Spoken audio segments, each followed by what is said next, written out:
Bloomberg Audio Studios. Podcasts, radio, news. Bloomberg Tech is live from coast to coast with Caroline Hyde in New York and Ed Ludlow in San Francisco. This is Bloomberg Tech. I'm Matt Miller here in New York City. Coming up, OpenAI employees plan to sell about $6 billion worth of shares to an investor group. That values the company at $500 billion, almost double what it was valued at last time it raised capital. Plus, the Trump administration considers using funds from the U.S. CHIPS Act to take a stake in Intel. So using Biden money to do Trump's work. And we'll take a look at the EV race between the U.S. and China as we await results from Chinese car maker Xiaomi and XPeng this week. But first off, let's take a look at what's going on in the stock market. The NASDAQ right now off just about 0.1%. So although it's coming down a little bit today, it's coming down from all-time highs.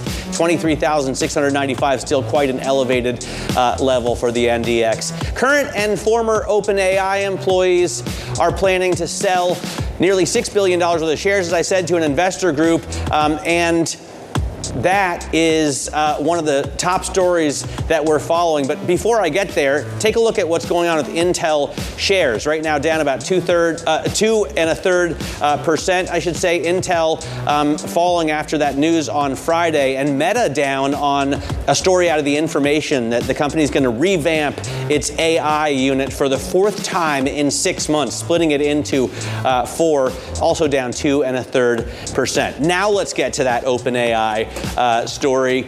As I said, current and former employees planning to sell $6 billion worth of shares to an investor group. That's a big number, but the bigger one is $500 billion. The maker of ChatGPT is now, according to sources, valued at almost twice as much as it was last time it raised capital. For more, let's bring in Bloomberg's Kate Clark here on set at 731 Lex. Kate, it's a massive amount considering a month ago it was worth $260 billion. Has it really grown in value that much in 4 weeks? Not necessarily, but it's really, you have to look at this as a talent war story. And OpenAI employees are getting offers from big tech companies for tens of millions, even hundreds of billions of dollars to leave OpenAI.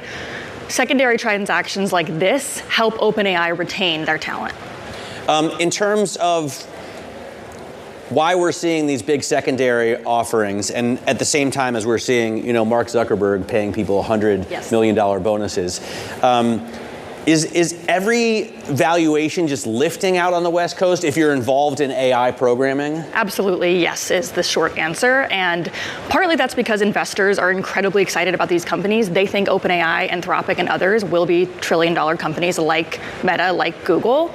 And employees, like I said, are getting these offers, so there's no choice but to lift these valuations continually. So what's the next stop? I mean, why say $500 billion? Why isn't OpenAI worth $1 trillion already? Right. I mean, it's a good question, and these valuations are pretty arbitrary at times. I mean, jumping from $300 billion to $500 billion is pretty crazy, and I've never seen anything like this. But I think you can expect OpenAI's valuation in the private markets will continue to rise, and who knows how far it will go. So there's another story from Bloomberg about Meta's offering in AI in terms of a standalone app, right? Does ChatGPT absolutely dominate, or are people using Meta? Are people using Perplexity? Are people using Gemini? Mm-hmm. People are absolutely using all of them. People are experimenting, and there are a lot of questions about the durability of the revenues of a lot of these products because there is experimentation. But ChatGPT is one of the largest apps of all time. I mean, the use is undeniable. People absolutely love it. It's part of everyone's everyday now, or most people's everyday at least. So I do think that there's real argument for the future of this company, but I think everyone's correct too to be very skeptical of how far these valuations are climbing. All right, Kate, great having you on this story, and look forward to more reporting. Kate Clark there from Bloomberg News. Now let's get to a story about building AI in the U.S. Han Hai, also known as Foxconn, is set to take charge of a U.S. factory owned by SoftBank, setting up what could be the first manufacturing site in the company's $500 billion Stargate venture with OpenAI OpenAI and Oracle. SoftBank will acquire Hon Hai's electric vehicle plant in Ohio, but the Taiwanese manufacturer will continue operating the complex, transforming it into a hub for producing AI servers. For more on the broader tech market, including the impacts of tariffs, Ayako Yoshioka joins us, Wealth Enhancement Group Portfolio Consulting Director. And Ayako, great to have you on the program. How much of this $500 billion Stargate story is real? I mean, is it actually going to happen in that size? Hi, Matt. I hope you're doing well. We do think that the, Stargate thing is really real, at least so far. We're seeing it across a lot of the tech companies. There's so many that are involved, but it's such a large number, and we still have to see it come through. So is this going to be a situation where we have foreign-owned companies coming in here and just operating manufacturing plants in the U.S.? Because it seems like that runs to some extent counter to what Donald Trump was hoping for. I think any investment here in the U.S. is being looked at very positively. Overall, just digital infrastructure really is something that the U.S. government, needs to make sure that we are at the forefront. Similar to having a strategic petroleum reserve, we really need to make sure we have that digital infrastructure that is strategic, just given, the proliferance of AI, just how it's going to be used going forward. And there's so many unknowns still related to AI. So are we going to see a jump in employment? I mean, is the Fed going to have to pay attention to this? Or are we looking at, just giant sort of server farms and electric plants that are going to be needed? Sure. I think we're still in the early phases of discovering what the productivity improvements are going to be. I think it's really clear so far that there are some, but I think there's also some challenges in regards to what is this going to mean for like the entry-level workforce, those kids who are just graduating college, and when knowledge is being democratized because of AI, how do you get them trained? How do you give them the experience that they need in order to validate what AI is telling you? It does look like, Ayako, this is, the tariff strategy is forcing TSMC and Foxconn and other foreign-owned companies to come here and produce. What about American companies like NVIDIA and AMD that are going to have to pay 15% of the revenue on the Chinese business they do? What about these export taxes? How's that going to affect businesses here? Sure. I mean, I think it's sort of just the pay-to-play issue that we're seeing here. But on the flip side, I mean, NVIDIA noted that China is a $50 billion total addressable market, and I don't think we want to exclude that. And we want to make sure that it's American technology that is going to be the base of overall AI. I notice in your notes you're very focused on the economic data coming in, the Fed meeting at Jackson Hole, which obviously is key. Rates are incredibly important to your business. What do you expect from Jerome Powell? Are we going to see a policy shift? I'm not sure if we're going to see a policy shift so much. Perhaps they'll talk about the average inflation targeting that they sort of introduced a few years ago.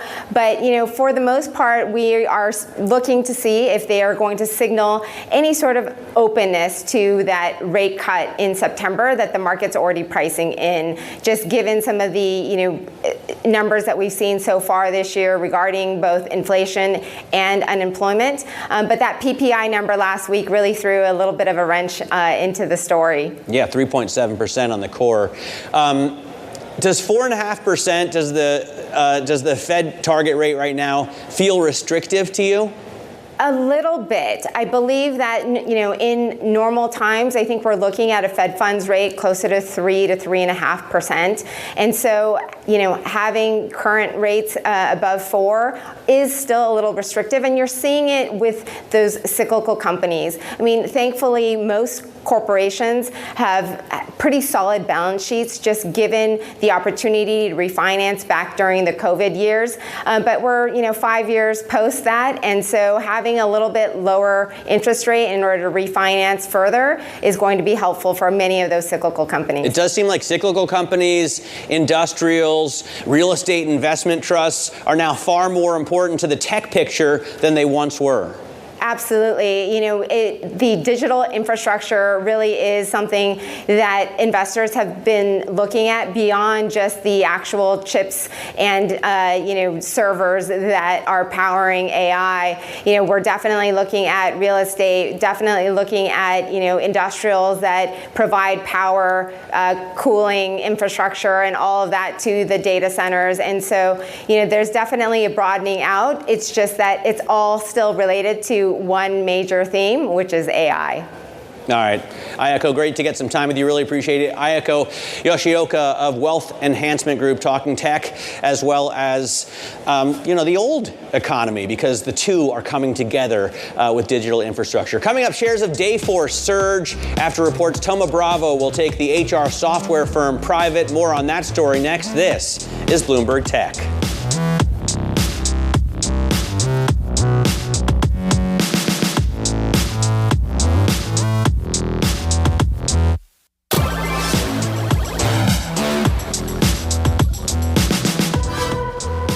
Shares in Dayforce surging today. That's because Thoma Bravo is in talks to buy the HR software maker, according to sources, with plans to take it private in a deal that could be announced as soon as the coming weeks. For more on this story, let's bring in Bloomberg's Leanna Baker. She runs our deals team here in New York. And Leanna, it's interesting because a lot of these software companies, I feel like they need to sell quickly before they're made obsolete by AI. So that's one opinion, but this company, Dayforce, has been around a long time. It used to be called Ceridian. It used to be private, actually, before 2018. And they make software that helps with HR, payroll, and they have their tentacles deep into enterprises. So maybe they won't be disintermediated right away. There's been a little bit of a surge in deals related to HR and payroll.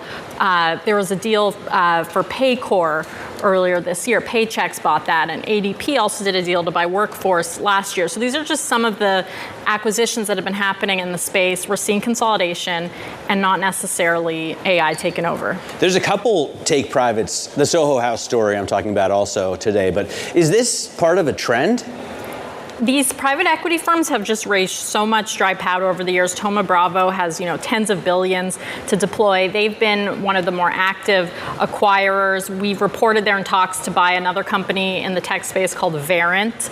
And earlier this year, they did a big carve-out out of Boeing. So they're definitely one to watch. Orlando Bravo's appeared on Bloomberg TV many times to talk about their strategy of rolling up software companies. So, and they're one of the more acquisitive firms out there. How is private equity doing in general in terms of making purchases? Because I thought they couldn't find exits now. That's a great point. We are seeing the IPO market starting to come back, and we'll be watching to see whether there's these candidates that are backed by private equity that could finally exit through the public markets. But so far, a lot of them like trading assets to each other.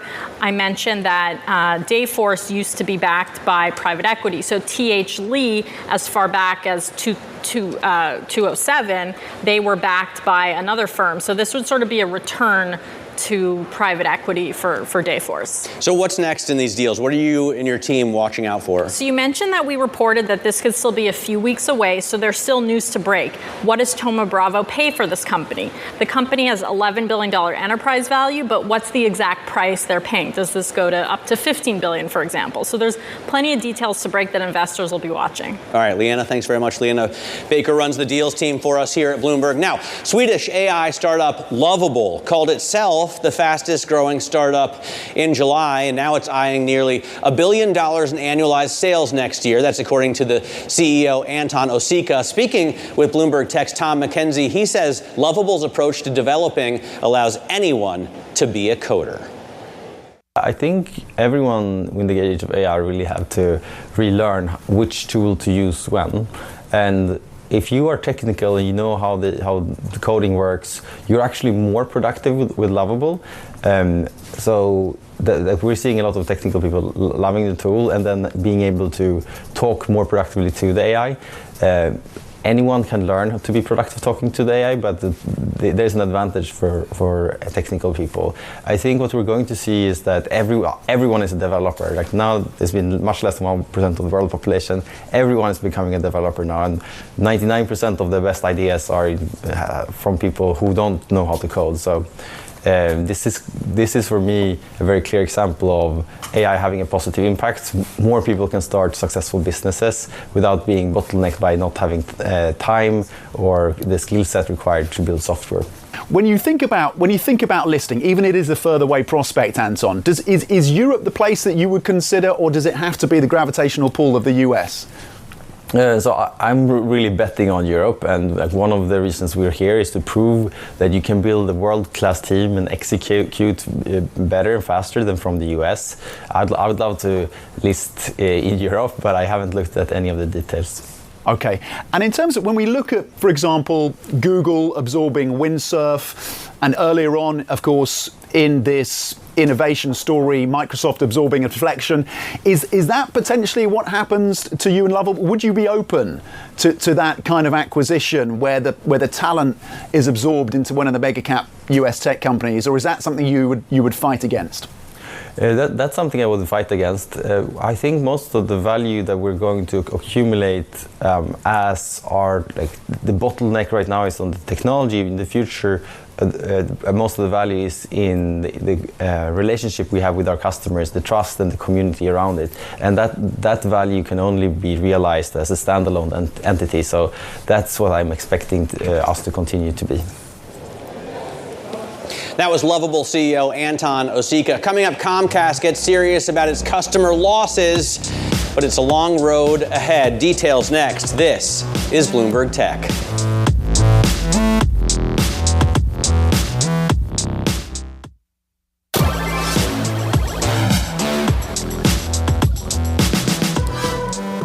Comcast has a problem. The company is losing customers in its most significant business, the one that provides internet access to nearly 30 million American households. Comcast has been reporting record losses in broadband subscribers for 3 quarters in a row now. Bloomberg Telecom's reporter Kelsey Griffiths joins us now with more. So, Kelsey, what's the problem? Why is Comcast losing all these subscribers? Where are they going? That's right. So Comcast is kind of caught in this confluence of several factors. We're seeing competition from the mobile companies as they are offering their own version of home internet service that's boosted by or powered by their 5G infrastructure. We're also seeing the end of the Affordable Connectivity Program, which offered subsidies that Comcast greatly benefited from. It kind of helped boost their subscriber numbers. Now those subsidies don't exist anymore, and those customers have dropped off. And we're also seeing that Comcast has struggled to kind of maintain some of these customer relationships, and that has been a pain point that has led to some of these cord cutters. So what are they doing about it? How can they turn this around? Yeah, so Comcast has a multi-pronged structure. They've started a 5-year price guarantee to sort of help lock in some of these customers and give them certainty in what they'll be paying from year to year. What Comcast had been seeing is that customers weren't responding well to the cable subscription model of what some folks like to call the exploding prices. So you sign up for an introductory rate, it's really great for a year, and then you're hit with this big increase. And so that's something that Comcast is trying to move away from, and they are hoping that that will be successful. So when are we going to see results then? It sounds like obviously a longer term strategy, but when you've had subscribers falling for 3 quarters in a row, I guess investors want you to turn them around this quarter. That's right. The market is typically focused on subscriber numbers from quarter to quarter. And so the fact that we've seen them falling for the last 3 quarters doesn't look great. Comcast says that folks are responding really well, even though it's still early days. People seem to really like the free mobile lines that Comcast is throwing in to kind of help anchor that bundle a bit more in a more modern service.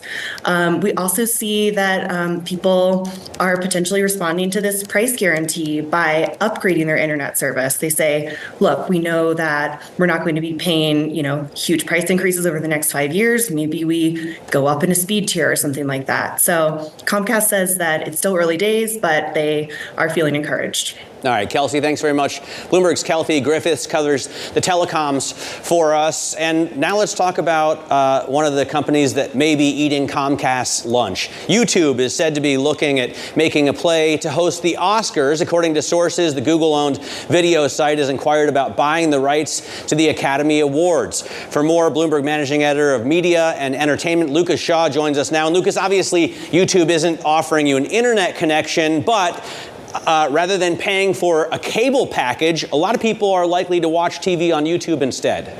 Yeah, I mean, look, YouTube is the single most popular video platform by any metric, right? You look just viewership on television in the US, it's much bigger than Netflix and Amazon and all the different Disney channels. In fact, people spend more time watching YouTube on a TV than all of Disney's television networks and streaming services combined. That would be the big reason why an award show like the Oscars would at least consider what would be an incredibly controversial move within the Hollywood industry. So, how likely is YouTube to get the Oscars? Because I imagine a lot of Oscars viewers do still have cable television packages or even watch just the networks with rabbit ears, if you get my drift. The average age of the Oscars is probably a little bit older. Now, some of that is because it's still something you watch on television, and some of it's certainly because it's an award show that I think means more to certain generations than the youngest generation that was raised on YouTube. As for the odds of YouTube getting it, it's hard to say at this point. So Disney, which has had the rights, or ABC has had the rights for about 5 decades, they had an exclusive negotiating window that they let lapse. They had spent a bunch of money to getting the Grammy Awards, which some people think means it's likely or at least possible that they will let the Oscars go, which would have been unthinkable previously. And so you now have about a half dozen different companies looking at it: Disney, Paramount, Netflix, Amazon, YouTube, and even Comcast, NBC Universal, which you were just talking about. I would say YouTube, I have a hard time seeing YouTube being the most likely winner. I just don't see why the Film Academy would go with a company that doesn't really have anything to do with the traditional movie business. But if they're thinking about it just as an award show, that's one great way to maximize the audience. Well, and maybe a sign of things to come as well. Great reporting, Lucas. Really love reading your take on the media industry. Bloomberg's Lucas Shaw is our managing editor for that industry. Coming up, Kim Forrest of Boca Capital Partners joins us to talk about semiconductor stocks and what's moving the markets today. This is Bloomberg Tech.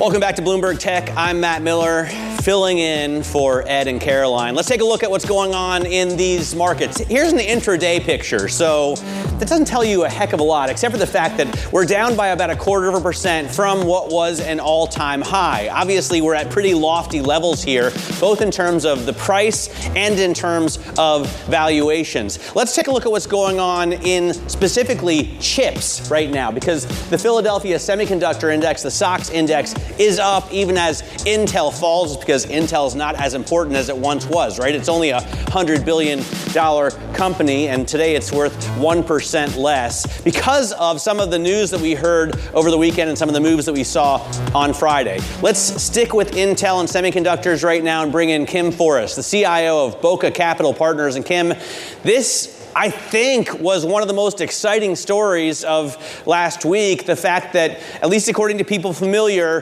that we spoke with, the White House is looking at taking an actual stake in Intel and could use money from Biden's CHIPS Act to do it. How do you see that? Well, I see it as a distinct possibility, and especially because, well, if you look at where the chips are produced, the most important chips in the world, which I can say is probably twofold, of course, AI chips, but also defense types of chips, and not just for the US, but drones and all manner of smart, killing machines that they use in defense are made on an island 60 miles away from Taiwan, or from China, called Taiwan. And oh, by the way, there's earthquakes there too. So it doesn't seem like it would be the natural place to have all your eggs in one basket. Maybe Intel can change that. Kim, I think it's a great angle, right? The national defense angle. In case we're in a war and someone cuts off those supplies, we're in trouble. Is Intel the right company in which to take a stake? Is Intel the right vehicle with which to make chips? Well, I mean, I think it's close enough for government work. I love that phrase. Because what does that mean? Well, it's not exactly 100%. Taiwan Semi would be that name because, well, they're on Taiwan, but also they make the world's most exotic chips, and they do it at yields that are impressive. And Intel has struggled to catch up.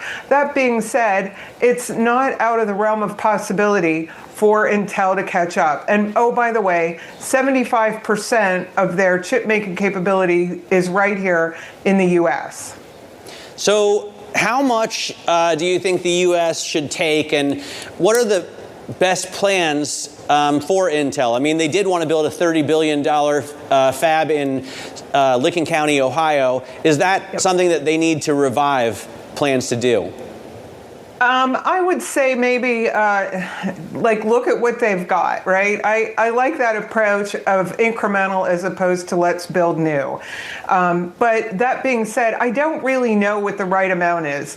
I'm pretty much a straight up capitalist. I think companies fighting each other for competitive advantages and trying to serve customers is the best way to go. But I understand that the government would have to own something to be able to give it, essentially gobs of money and maybe some outside support from things that it owns, like maybe the Jet Propulsion Laboratory or other smart government kind of think tanks. So I understand. I don't know. I would not like to see it own a lot, and I certainly wouldn't like to see it, the government dictating Intel's business at a broader scale.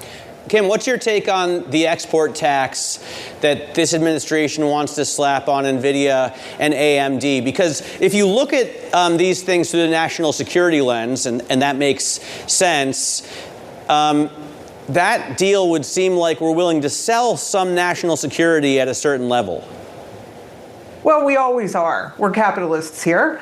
And, none of this is new. If I've been in the world of software, and you had to go through some pretty strict rules to be able to sell your software outside of the US, and you could get a thumbs down for many reasons, not all that were explained to you necessarily. So none of this is new.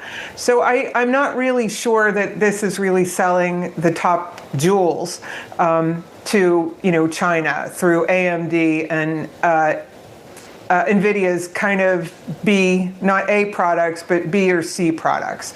So that's one thing. The other thing is, quite honestly, if there's a will, there's a way. I'm sure that a lot of the top-rated chips, the Blackwell chips, are finding their way into China, and in not direct routes, we'll just call it. So let's try to control what we can control. And I think that's a good way to go for not just chips, but software as well. But as an investor, do you have to watch out for the next company that has to promise a share of its revenue to the White House, but really to the American taxpayer, right, in order to do business overseas?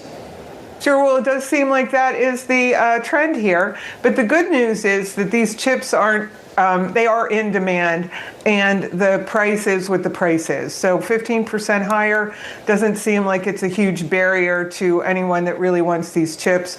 The Blackwell chips are a lot more expensive than the chips that we are offering up. So, and they'd rather have those, right? But I don't think it's a huge barrier because the companies are probably going to pass that price along. In order to avoid much higher prices for chips here in the U.S., big companies like Apple can make, as President Trump told us, investments in the U.S. and get a carve-out. What does that mean for smaller companies that are historically also very important to the development of technology in America? Sure. Well, I think they have to pay attention to that, right? Right now we're talking about hardware, but software is a whole different category. Oddly enough, Synopsys was forced to guarantee that China can access all of its chip software development tools in perpetuity to allow this Ansys deal that went on. I hope you guys know what I'm talking about. Ansys is a small Pittsburgh company, and but those small companies can be mighty. And I think that everybody that is entering this area as a new company, or the ones that are here, are going to have to pay attention to now being the focus of the government. And it is what it is, and it's just another barrier. It's pretty much the same as any regulation that comes your way. Kim, great talking with you.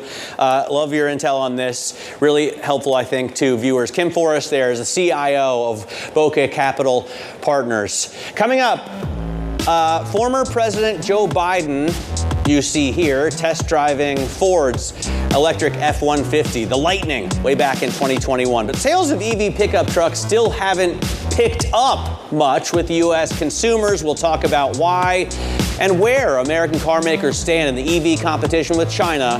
This is Bloomberg Tech.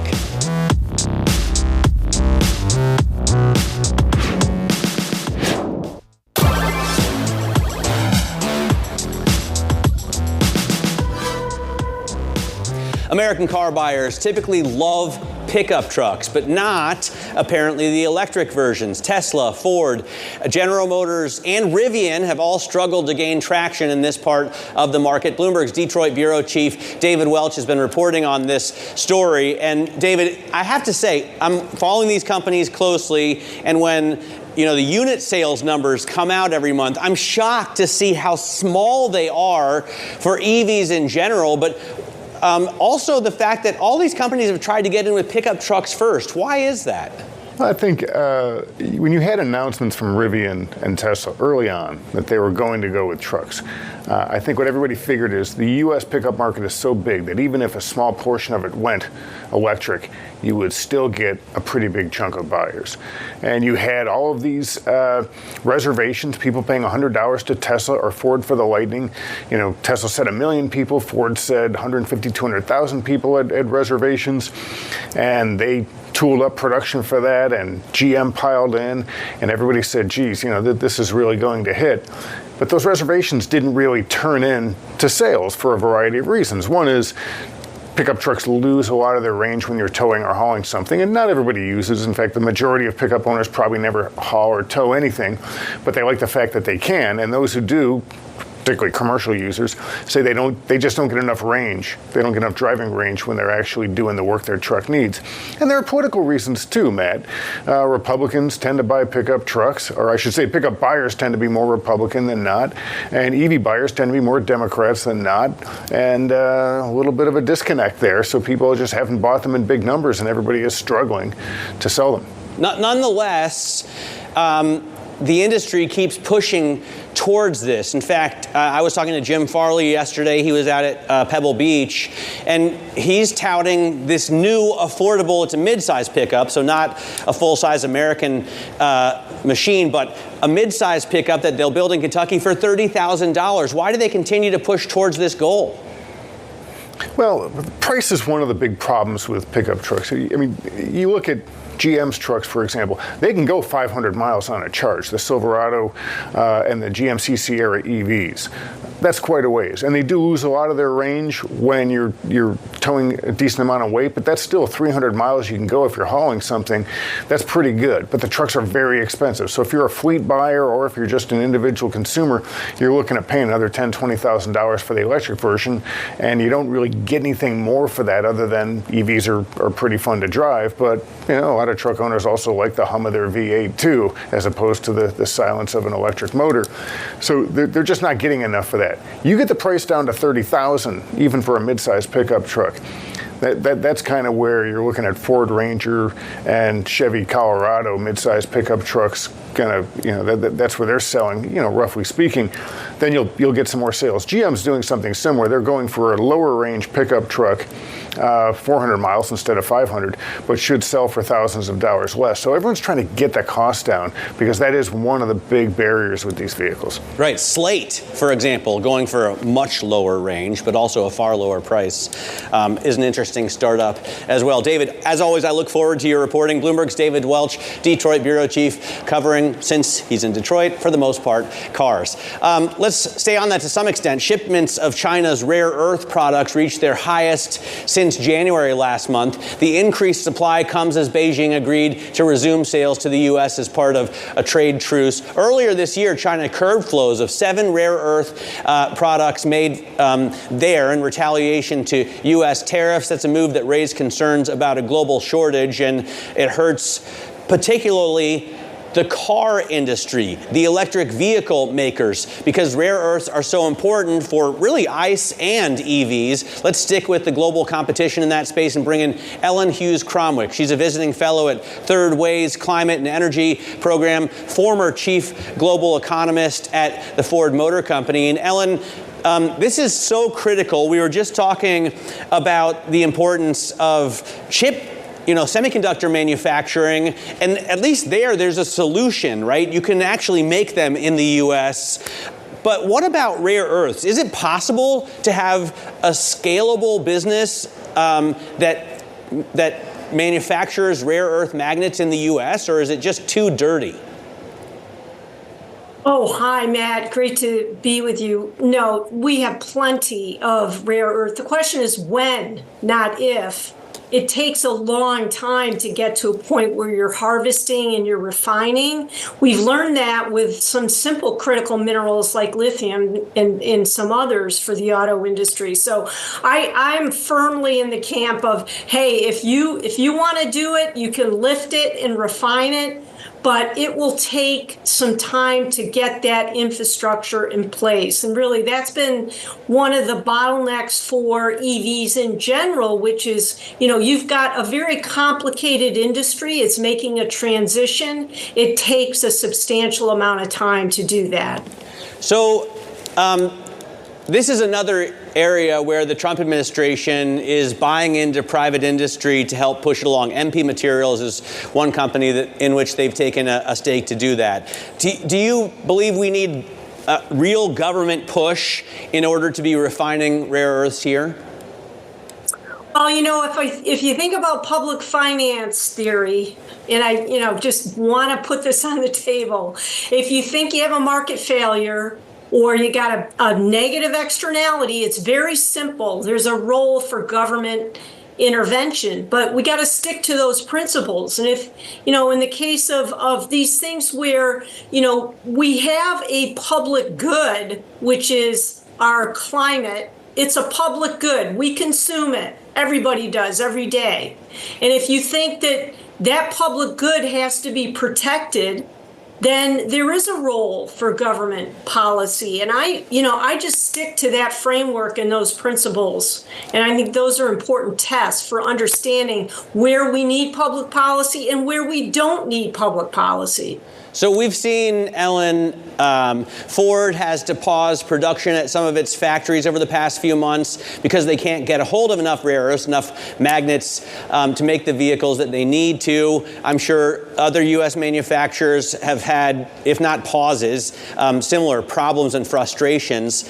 How long until you think we can get the U.S. refining infrastructure up to speed so that we no longer have issues like that? Are we talking just a matter of years or decades? Matt, I really think it's going to be in a 5 to 10 year time frame. I mean, it really takes that long. We had a great acceleration in the transition to EVs that started after 2010. It grew exponentially toward the back half of that decade, and we're now at about a 10% market share. This has been a, month in, month out, gradual increase, even though July EV sales were surging, obviously, as customers wanted to take advantage of the tax credits before they end of next month.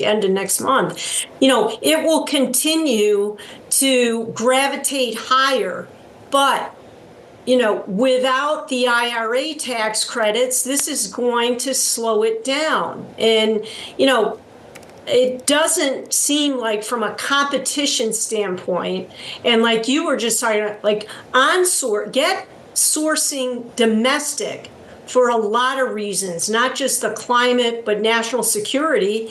We got to move in that direction. So let's make sure we got the incentive structure right.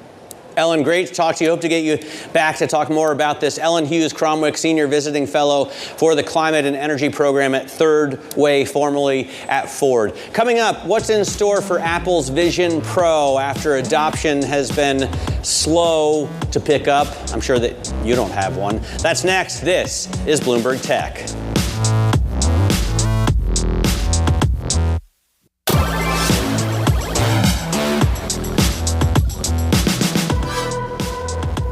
Apple has slow-walked the release of immersive video, creating a conundrum for the Vision Pro, which remains an extremely niche product. Here to discuss the future of the Vision Pro and the latest Power On newsletter is Bloomberg's managing editor in consumer tech, Mark Gurman. Mark, it's interesting because they have this hardware. Now, it is expensive and heavy, right? But they don't have a ton of software for it. Is that the case?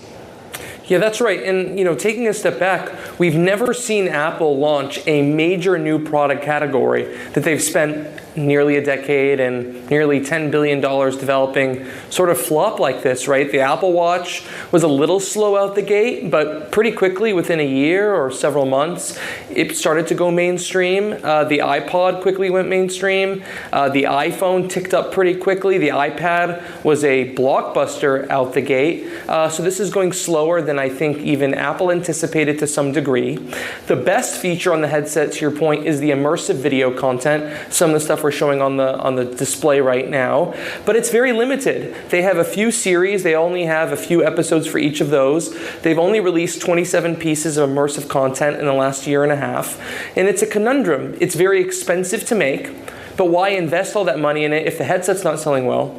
On the other hand, that's why people would buy the headset, because of that immersive content. So they're a little stuck here. Well, I mean, there's only so many hours of entertainment I can get out of like a dinosaur or Bono, right? So why don't they either make more content for this thing or put it on hold until they're really ready to sell a product we need or can use? Well, here's the thing. Let's say the Vision Pro line doesn't take off for another 2 years. In 2027, they're going to release a much lighter, completely revamped, cheaper version. So if they put out a bunch of content now and pile up all the content now, by the time people actually start using the platform, right, in 2-3 years from now, all that content is going to be outdated. They're going to refresh the Vision Pro in the next several weeks here, right, before the end of this year, with a faster processor and a new strap. That's going to make it faster, more capable for applications, probably improve immersive video content, improve 3D video. It's going to make it feel a bit lighter when you're wearing it on the head. So a bit of a marginal improvement, but the real changes are still far out. But again, the end game here is augmented reality glasses. This is going to be table stakes for all the tech companies within the next 3 to 5 years. Google's working on this, Samsung's working on this, and Apple has been working on this for several years. The original concept for a headset for Apple was glasses, but they're not going to release glasses until they can get some visual quality right on par with the Vision Pro at the thin and lightness of a glasses form factor. That's still going to take quite a bit more time. All right, Mark, thanks very much for joining us. Bloomberg's Mark Gurman there. You can check out his Power On column to get the inside scoop on everything Apple. That does it for this edition of Bloomberg Tech. Don't forget to check out our podcast. You can find that on the terminal as well as on Apple Podcasts, Spotify, iHeart. And check out my podcast, too. It's called Hot Pursuit with Hannah Elliott. If you care about cars, search for it. I'm Matt Miller. This is Bloomberg.